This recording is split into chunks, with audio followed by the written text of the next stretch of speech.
আমার সঙ্গে আমার বাবার সম্পর্ক খারাপ আপনার জন্য। কলেজে সেকেন্ড ইয়ারে উঠে আমি বুঝতে পারি জীবনটা মাধ্যমিক পরীক্ষা নয়। ঈশান থেকে স্প্ল্যানেট পর্যন্ত একটা বিরাট আয়না, তাতে খাদ্য এবং খাদকের মুখ, কিন্তু দুজনের একজনও জানে না কে খাবে আর কে খেতে দেবে। কলেজে ঢুকতেই একটা চমৎকার ছেলে এসে দাঁড়িয়েছিল আমার চৌকাঠে।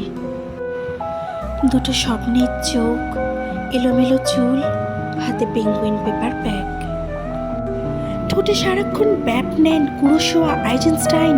কিন্তু একটি ফিল্ম ফেস্টিভ্যাল থেকে আরেকটি ফিল্ম ফেস্টিভ্যালে পৌঁছতেই বুঝতে পারলাম আমি একটি আধ খাওয়া আপেল। আর চমৎকার সেই ছেলেটি আমার 1 বছরের প্রেমিক। আরেকটি আধ খাওয়া আপেলের সঙ্গে বকখালিতে ধরা পড়ল। থানা, পুলিশ, লোকাল কমিটি সব যথাযোগ্য মর্যাদায় পার হয়ে একটি বৃষ্টির দুপুরে আমাকে বলল, hi baby, I really love you, চল এবার আমরা 3 জন মিলে চাঁদপুর যাব। চর কষাতে পারিনি সেদিন। ঘর বন্ধ করে কেঁদেছিলাম। চোখের জলে আপনার গীতবিতানের 37 নং পৃষ্ঠা ভিজে গিয়েছিল সেই গানটা, তুমি যে চেয়ে আছো আকাশ ভরে। এরপর আমার জিন্সের জ্যাকেট, আমার টাইটান ঘড়ি, আমার ইকোনমিক অনার্স সব কিছুকেই আকাশ মনে হয়েছিল। কি করেছেন আপনি আকাশ নিয়ে? এত আকাশ আপনার কানে? ঠিক এ সময়ে বাবার সঙ্গে আমার সম্পর্ক খারাপ হয়ে গেল। বাবা বললেন, মূর্খ, তুই মেয়ে না হয়ে ছেলে হলে আমার ভয় ছিল না। এত গীতবিতান পড়ার কি আছে, রাবিশ। সেদিনই বাড়ি ছেড়ে চলে যাব ভেবেছিলাম, পারিনি। সেদিনই ঘুমের বড়ি খাবো ভেবেছিলাম, পারিনি। তার বদলে বাবার মুখের উপর দাঁড়িয়ে বললাম, তুমি আমার বাবা নও, তুমি আমার বাবা নও। অন্য একজন কোথাও আছেন, তিনি আমার বাবা।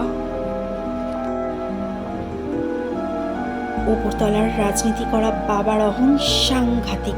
ঠাস করে আমাকে একটা চড় মেরে বললেন, তোমার যা লাগবে টাকা পয়সা সব পাবে, আজ থেকে তুমি আর আমাকে পাবে না। মনে রেখো, সামনে ফাইনাল। মনে রেখো, সামনে ফাইনাল। কি হবে জানি না, কিন্তু ভালো আমাকে করতেই হবে, নিজের পায়ে দাঁড়াতেই হবে। চোখের জল লেগে ভিজে গেছে পৃষ্ঠাগুলো।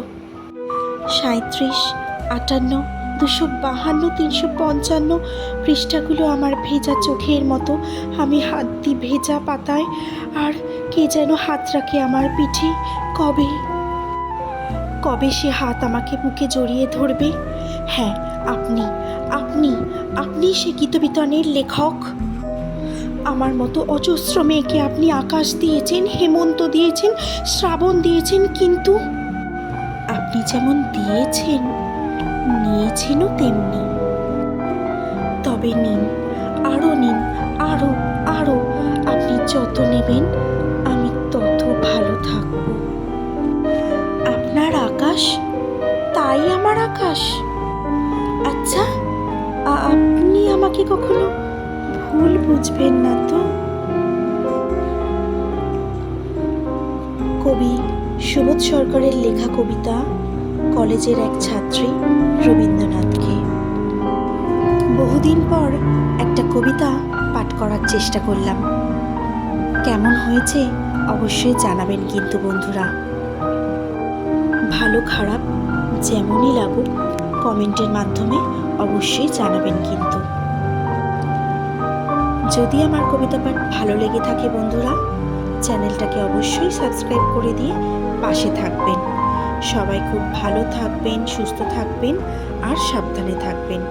আজকের মতো ভিডিওটা এখানেই শেষ করছি। নমস্কার।